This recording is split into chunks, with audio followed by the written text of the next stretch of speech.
नमस्कार। आज की वीडियो हम समझने वाले हैं जीन के बारे में, यानी कि गुणसूत्रों के बारे में। और हम समझेंगे कि गुणसूत्र आखिर होते क्या हैं, ये किस तरह से हमारी बॉडी में हेल्प करते हैं, ये किस तरह से कैरेक्टर को डिसाइड करते हैं, मेलनेस के कैरेक्टर को चाहे फीमेलनेस के कैरेक्टर को, और साथ ही साथ ये किस तरह से इनका निर्माण होता है। इन सभी चीज़ों को आज हम समझने वाले हैं इस वीडियो में। तो चलिए फिर शुरू करते हैं। बात करूँ जीन के बारे में, तो जीन की जो सबसे छोटी यूनिट होती है, जो सबसे छोटी इकाई होती है, वो होती है RN और A। ठीक है, RNA होती है सबसे छोटी इकाई। अब जो RNA है आगे चल करके किस में बदल जाता है, DNA में। ठीक है, यही बन जाता है DNA। ठीक है, अब देखिए जो RNA है उसका जो फुल फॉर्म की अगर हम बात करें तो इसको बोलते हैं राइबो न्यूक्लिक एसिड। ये जो RNA है इसको बोलते हैं राइबो न्यूक्लिक एसिड। इसके अगर स्ट्रक्चर की बात करूं तो इसका स्ट्रक्चर कुछ इस तरह का होता है। ठीक है, ये यहाँ पे सिंगल हेलिक्स यानी कि सिंगल स्ट्रैंड पे ही बना होता है। ठीक है, जो RNA होता है वो सिंगल स्ट्रैंड बना होता है। अब ये जो RNA है, जब दो RNA मिलते हैं तब एक DNA का निर्माण होता है। RNA का फुल फॉर्म मैंने क्या बताया, राइबो न्यूक्लिक एसिड। ठीक है, अब ये जब दो RNA मिलेंगे तब जाकर के DNA बनेगा। तो DNA का फुल फॉर्म क्या हो जाएगा, डीऑक्सी राइबो न्यूक्लिक एसिड। अगर इसके स्ट्रक्चर की हम बात करें तो इसका स्ट्रक्चर कुछ इस तरह का होता है, डबल हेलिकल मॉडल होता है। यहाँ पे कुछ शुगर फॉस्फेट ग्रुप लगे होते हैं। अब ये जो DNA है आगे चल करके जब सेल डिवीजन होगा उस दौरान ये DNA कन्वर्ट हो जाएगा किसमें, क्रोमैटिड में। आई होप आपको यहाँ पे दिख रहा होगा, क्रोमैटिड में। ठीक है, देखिए अब ये जो DNA है, जो ये डबल हेलिकल मॉडल है, जब आगे सेल का डिवीजन होगा तो ऐसे में ये जो DNA है वो कन्वर्ट हो जाएगा किसमें, क्रोमैटिड में।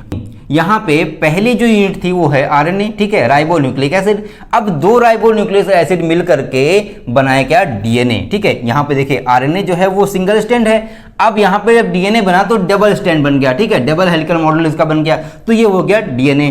अब ये DNA आगे चल के कन्वर्ट हो जाता है। ऐसा नहीं कि दो DNA मिलकर के क्रोमैटिड बनाते, नहीं, सिंगल DNA ही कन्वर्ट हो जाता है क्रोमैटिड में। लेकिन यहाँ पे जब एक और क्रोमैटिड, यहाँ पे प्लस में एक और क्रोमैटिड अगर जुड़ जाता है, दो क्रोमैटिड जुड़ जाते हैं तब बनता है क्रोमोसोम। ठीक है, तब जो बनता है उसको बोलते हैं क्रोमोसोम। तो जो लास्ट यूनिट या जिसे हम जीन कहते हैं, जिसे हम गुणसूत्र कहते हैं हिंदी में, वो होता है क्रोमोसोम। ठीक है, तो बेसिकली जो ये क्रोमोसोम होता है वो कहीं ना कहीं इसी DNA से बना हुआ होता है।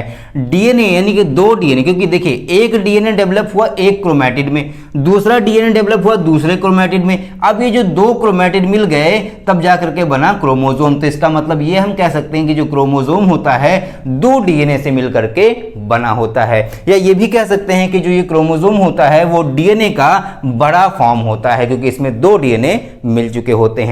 तो इसी को बोलते हैं हम गुणसूत्र या फिर जीन। आपको समझ में आ गया होगा कि क्रोमोसोम या फिर जीन जो होते हैं वो बनते कैसे हैं। ठीक, इसका जो बेसिक फॉर्म होता है या फिर जो प्राइमरी स्टेज होती है वहां से लेकर के क्रोमोसोम बनने तक की प्रक्रिया मैंने आपको बता दी।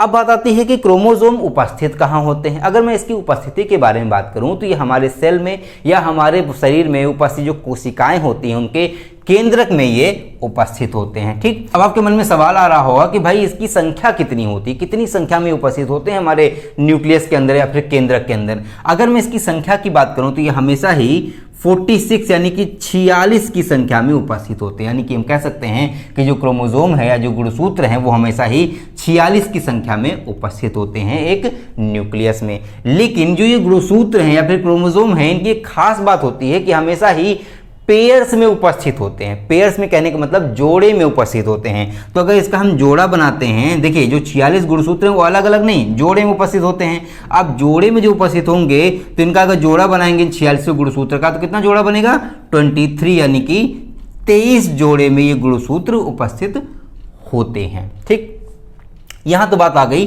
कि कितनी संख्या में ये उपस्थित होते हैं। अब इनके अगर मॉडल की बात करें, या जैसे मैंने DNA बताया मॉडल, आपको RNA का मॉडल कैसा होता है, तो ऐसे ही क्रोमोसोम का भी मॉडल बनता है।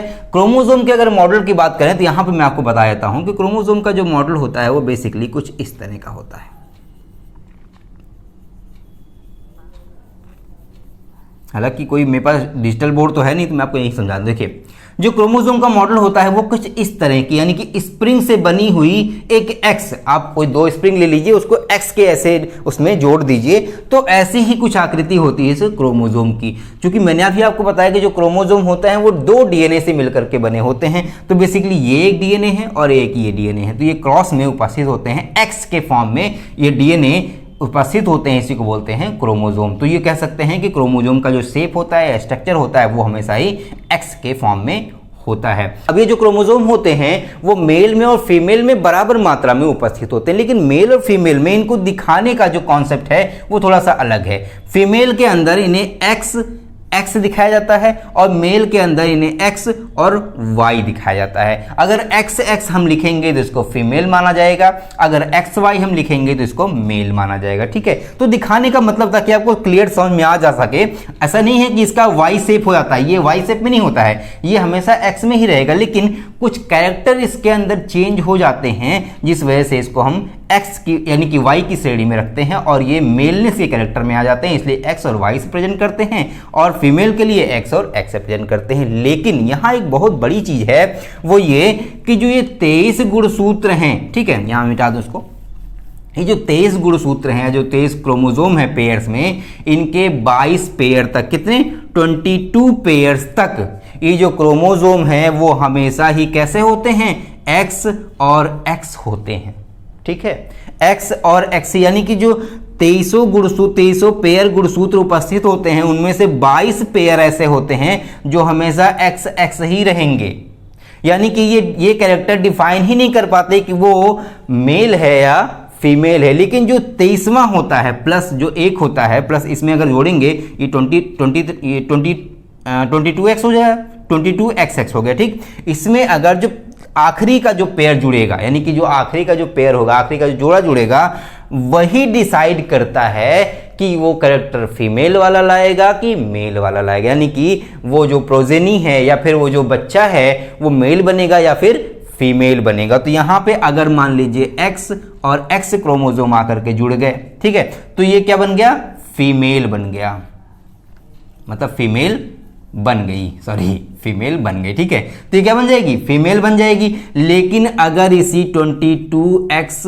और x में प्लस हो जाएगा x और y, समझ रहे हैं, ये जो आखिरी का एक गुणसूत्र है, आखिरी का जो एक पेयर है, अगर वो 22 में आकर के जुड़ जाएगा x और y के फॉर्म में, तब ये बन जाएगा मेल, तब ये लौंडा बन जाएगा। लौंडा समझते हैं, तो ये लौंडा बन जाएगा। ठीक है, तो इस तरह से, ठीक है, आपको दिख रहा है, मैं बस देख रहा था कि आपको दिख रहा है कि नहीं। ठीक है, तो ये क्या बन जाएगा, एक लड़का बन जाएगा। तो लास्ट का जो पेयर है, 22 पेयर हमेशा ही कॉमन होते हैं मेल में और फीमेल, मतलब फीमेल में और मेल में हमेशा ही 22 पेयर कॉमन होते हैं। ठीक, वो कभी भी जेंडर डिसाइड नहीं करते हैं। लेकिन जो आखिरी का पेयर होता है, जैसे मैंने आपको यहाँ पे दिखाया, जो आखिरी का ये जो पेयर है, अगर एक्स एक्स आया तो वो फीमेल बन जाएगा, अगर ये एक्स वाई आएगा तो ये मेल बन जाएगा। तो ये रही बात कि किस तरह से क्रोमोसोम काम करते हैं, किस तरह से क्रोमोसोम का स्ट्रक्चर बनता है, इसका प्राइमरी स्टेज क्या होती है, ये डिवीजन के वक्त में कैसे बनते हैं।